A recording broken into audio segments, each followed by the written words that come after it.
कहानी Begampur railway station की है। ये स्टेशन दिन में आम रेलवे स्टेशनों की तरह ही व्यस्त रहता है। हर घंटे ट्रेनें आती जाती रहती हैं। यात्री प्लेटफॉर्म पर दौड़ते रहते हैं और अनाउंसमेंट की आवाज चारों ओर गूंजती रहती है। लेकिन जैसे ही सूरज ढलता है और रात का अंधेरा घिरता है, ये स्टेशन किसी और ही दुनिया का हिस्सा लगने लगता है। रात में यहाँ कोई भी ट्रेन रुकती नहीं। सभी ट्रेनें तेजी से इस स्टेशन को पार कर जाती है। मानो कुछ ऐसा हो जिसे छूने से वे भी डरती हो। प्लेटफॉर्म नंबर 3 की ओर तो कोई देखता भी नहीं, क्योंकि यहाँ के लोग कहते हैं कि वहाँ कोई और भी मौजूद, कोई ऐसा जो अब भी अपनी आखिरी ट्रेन पकड़ने की कोशिश कर रहा है। करीब 5 साल पहले इसी स्टेशन पर एक दर्दनाक हादसा हुआ था। इस घटना के बाद से ही कुछ अजीब चीजें होने लगी। ये कहानी एक ऐसे रेलवे स्टेशन की है जहां देर रात रुकने की हिम्मत कोई नहीं करता। अब आप इस कहानी को एक अफवाह मान सकते हैं या सिर्फ एक पुरानी दंत कथा, लेकिन ये कहानी उन घटनाओं पर आधारित है जो एक रेलवे कर्मचारी अजय ने खुद अनुभव की थी। अगर आप इस स्टेशन के प्लेटफॉर्म नंबर 3 पर रात के समय अकेले खड़े हों, तो शायद आप भी वही महसूस करें जो अजय ने किया था। अजय एक रेलवे कर्मचारी जिसने पिछले 12 सालों से भारतीय रेलवे में काम किया था।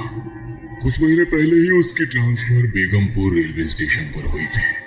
उसे रेलवे ट्रैफिक कंट्रोलर के रूप में तैनात किया गया था और उसकी ड्यूटी थी कि वो रात की आखिरी ट्रेन के गुजरने के बाद स्टेशन ऑफिस को बंद करे। वो अपने काम में इतना माहिर हो चुका था कि अब उसे रात में अकेले रहने की आदत पड़ गई थी। लेकिन कुछ चीजें ऐसी थी जो उसे अब भी असहज कर देती थी। स्टेशन शहर से थोड़ा दूर था, इसलिए रात 11 बजे के बाद यहाँ बहुत कम ही लोग दिखाई देते थे।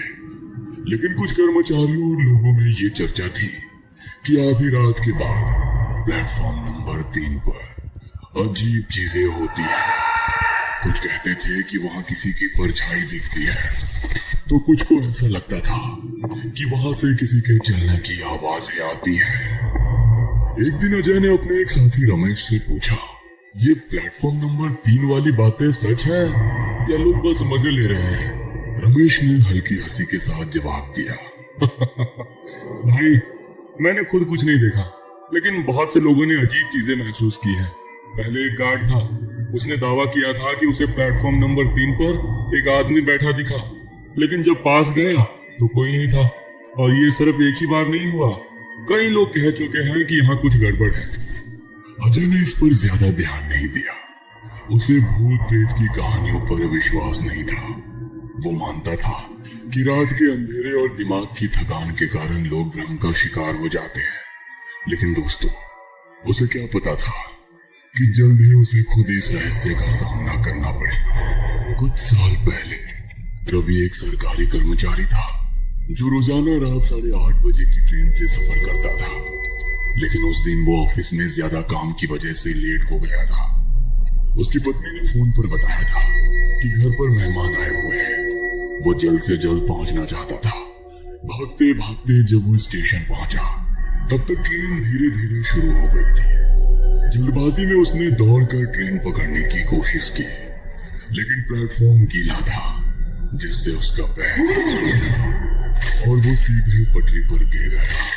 संतुलन बिगड़ने के कारण वो फिसल गया और पटरी पर गिरते ही ट्रेन के नीचे आ गया। यह हादसा रात के 10:30 बजे हुआ था और उस समय प्लेटफॉर्म पर मौजूद एक बुजुर्ग चाय वाले ने इसे अपनी आंखों से देखा था। चाय वाले के मुताबिक ट्रेन के गार्ड और कुछ यात्री मदद के लिए दौड़े, लेकिन तब तक बहुत देर हो चुकी थी। इस घटना के बाद स्टेशन पर यह अफवाह फैलने लगी कि रवि की आत्मा अभी भी प्लेटफॉर्म नंबर 3 पर भटकती है। कई यात्रियों ने बताया कि उन्होंने देर रात यहाँ किसी आदमी को बैठे देखा, लेकिन जैसे ही पास गए वो गायब हो गया। कुछ ने यह भी कहा कि ट्रेन के गुजरने के बाद पटरी पर सफेद कपड़ों में एक परछाई खड़ी दिखाई देती थी। उसके बाद से हर रात प्लेटफॉर्म नंबर 3 पर कुछ अजीब घटनाएं होने लगी, लेकिन अजय इन बातों पर विश्वास नहीं करता था। उसके लिए ये सब बस अफवाहें थी। एक रात अजय की ड्यूटी अकेली थी। आमतौर पर स्टेशन पर 2 कर्मचारी मौजूद रहते थे, लेकिन उस दिन उसके साथी रमेश ने किसी फैमिली फंक्शन के लिए छुट्टी ली थी। इसलिए पूरी जिम्मेदारी अजय पर थी कि वो आखिरी ट्रेन गुजरने के बाद स्टेशन ऑफिस को ताला लगाए और सिग्नल कंट्रोल की रिपोर्ट अपडेट करे। रात के 1:45 हो चुके थे और आखिरी ट्रेन प्लेटफॉर्म नंबर 1 से गुजरने वाली थी। अजय ने अपनी घड़ी देखी और फिर सिग्नल पैनल की तरफ देखा। ट्रेन के गुजरने से पहले उसे ट्रैक क्लियर करना था। कुछ ही मिनटों बाद इंजन की रोशनी दूर से चमकने लगी और ट्रेन की सीटी की आवाज गूंज उठी। जैसे ही ट्रेन स्टेशन पार कर गई, अजय ने राहत की सांस ली। अब बस कुछ कागजी काम निपटाने थे और फिर वो स्टेशन की लाइटें बंद करके घर जा सकता था। उसने अपनी सीट पर बैठकर रजिस्टर खोला और ट्रेन की रिपोर्ट भरने लगा। लेकिन तभी उसे प्लेटफॉर्म नंबर 3 से किसी के बोलने की आवाज सुनाई देने लगी। पहले तो उसे लगा कि शायद ये हवा का असर है, लेकिन कुछ ही सेकंड में आवाज और स्पष्ट हो गई, जैसे कोई किसी से बातें कर रहा हो। उसने सीसीटीवी स्क्रीन पर नजर डाली, लेकिन वहां कुछ नहीं था। स्टेशन पूरी तरह सुनसान थे। फिर भी उसे ऐसा महसूस हुआ जैसे कोई उसे देख रहा हो। शायद मेरा दिमाग खेल रहा है, उसने खुद से कहा और अपने रिपोर्ट में ध्यान देने लगा। लेकिन जैसे ही उसने स्टेशन की लाइट्स बंद करनी शुरू की, प्लेटफॉर्म नंबर 3 पर एक परछाई दिखी। वो एक आदमी की आकृति थी जो बिल्कुल स्थिर खड़ा था। अजय ने टॉर्च उठाई और बाहर जाने का फैसला किया, लेकिन जैसे ही उसने प्लेटफॉर्म की तरफ कदम बढ़ाया, हल्की ठंडी हवा उसके चेहरे से टकराई। इतनी ठंड कहां से आ गई? उसने सोचा। जैसे ही वो प्लेटफॉर्म पर पहुंचा, वहां कोई नहीं था, लेकिन उसे ऐसा लगा जैसे अभी अभी कोई वहां खड़ा था। कि तभी अचानक उसे पीछे से किसी के चलने की आवाज आई। उसने पलट कर देखा, लेकिन वहां कुछ भी नहीं था। अब उसका दिल जोर जोर से धड़कने लगा था। इस पल को उसने अपने चारों तरफ नजर दौड़ाई, लेकिन स्टेशन पूरी तरह खाली था। यह सब मेरे दिमाग का भ्रम है। हाँ, अजय ने खुद को समझाने की कोशिश की, लेकिन अंदर ही अंदर वो अब डर महसूस करने लगा था। वो तेजी से वापस स्टेशन मास्टर के केबिन की ओर भागा और दरवाजा बंद कर लिया। अंदर आते ही उसने घड़ी देखी।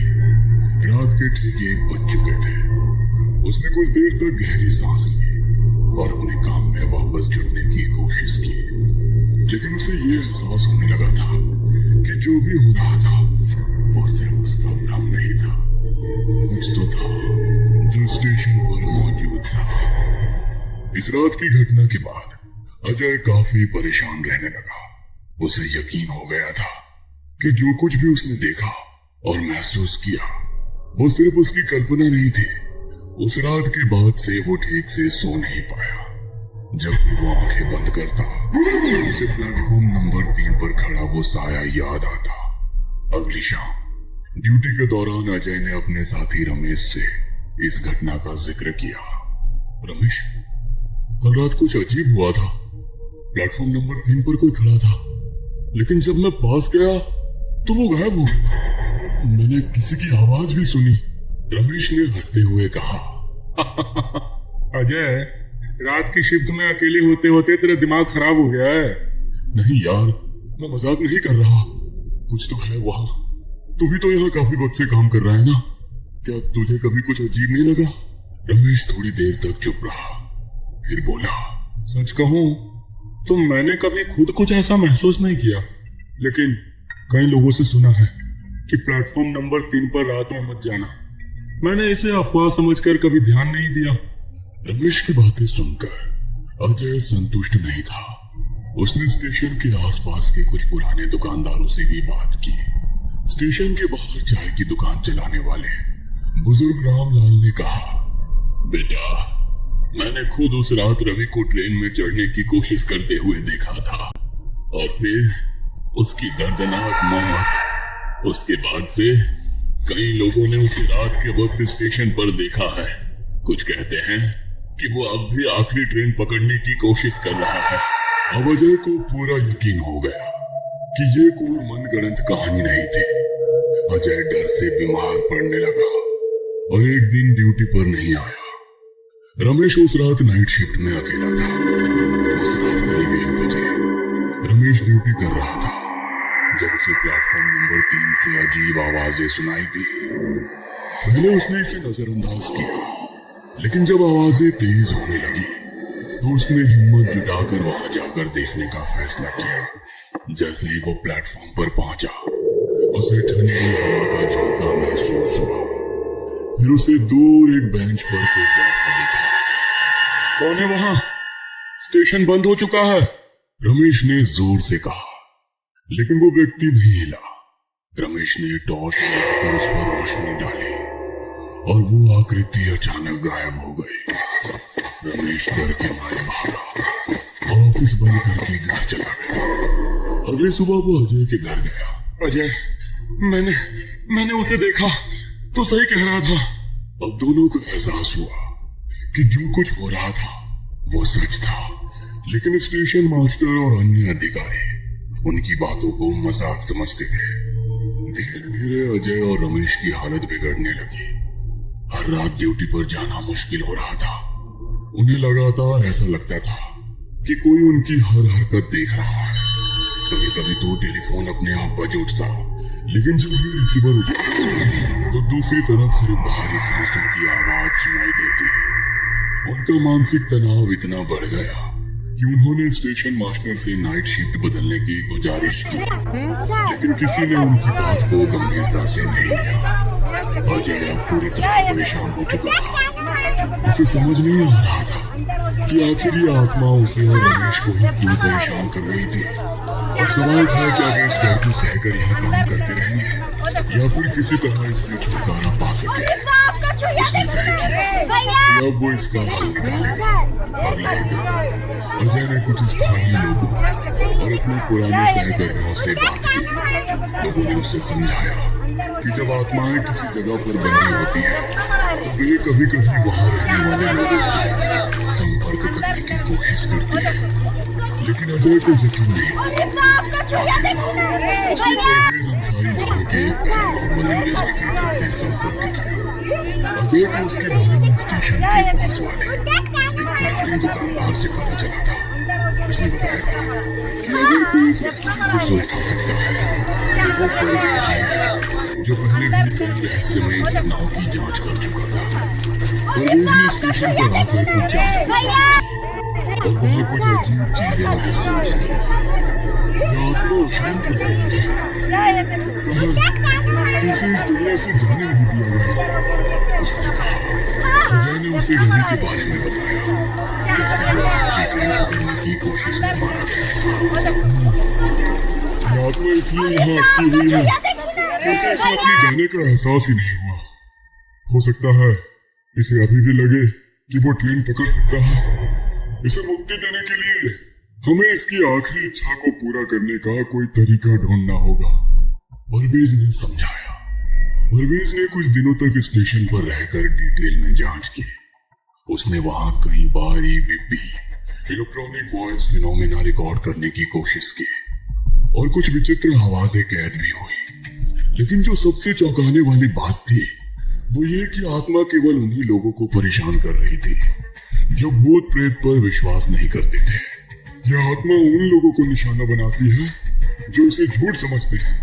जैसे ही कोई इसे नकारता है, ये उन्हें एहसास कराने की कोशिश करती है कि वो वास्तव में यहाँ है। परवेज ने अजय और रमेश को समझाया। अजय को अब समझ में आया कि क्यों उसे और रमेश को ही ये सब अनुभव हुआ था। वे दोनों ही शुरुआत में इन चीजों पर विश्वास नहीं करते थे और हर घटना को दिमाग का भ्रम मानकर टालते रहते थे। लेकिन जैसे जैसे उन्होंने इसे नकारा, आत्मा ने खुद को और ज्यादा प्रकट करना शुरू कर दिया।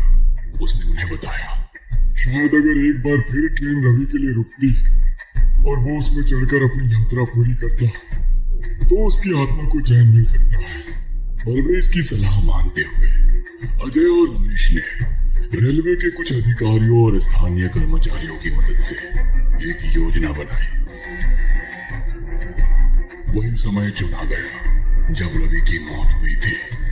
अजय ने प्लेटफॉर्म नंबर 3 को तैयार किया और एक इंजन को वहां से गुजरने की व्यवस्था की, बिल्कुल वैसे ही जैसे रवि उस रात ट्रेन पकड़ना चाहता था। रमेश ने प्लेटफॉर्म पर धीरे से रवि का नाम लिया। रवि, तुम्हारी ट्रेन आ गई है, अब तुम जा सकते हो। जैसे ही इंजन की रोशनी प्लेटफॉर्म पर पड़ी, अजय और रमेश को एक परछाई सीढ़ियों से उतरती दिखी। सफेद कपड़ों में धीरे धीरे ट्रेन की तरफ बढ़ती हुई। परवेज ने प्रार्थना शुरू की और सभी ने सिर झुका लिए। परछाई ने ट्रेन के पास पहुंचकर एक पल के लिए रुककर पीछे देखा, जैसे किसी को धन्यवाद कह रही हो, और फिर वो ट्रेन के भीतर समा गई। ट्रेन की सीटी बजी और वो आगे बढ़ गई। उसके बाद से प्लेटफॉर्म नंबर 3 पर ना कोई परछाई दिखी, ना कोई आवाज, ना कोई ठंडी हवा। स्टेशन का माहौल बदल गया था। वहां अब सन्नाटा नहीं, बल्कि एक अजीब सी शांति थी। अजय और रमेश ने भी राहत की सांस ली। वे जानते थे कि अब रवि अपनी मंजिल तक पहुंच चुका है। हर जगह की अपनी एक कहानी होती है, लेकिन कुछ कहानियां कभी खत्म नहीं होती। अगर आप किसी भी रहस्यमयी जगह पर हो और आपको कुछ असामान्य महसूस हो तो उसे नजरअंदाज मत करें। हो सकता है कोई आपको कुछ बताने की कोशिश कर रहा हो।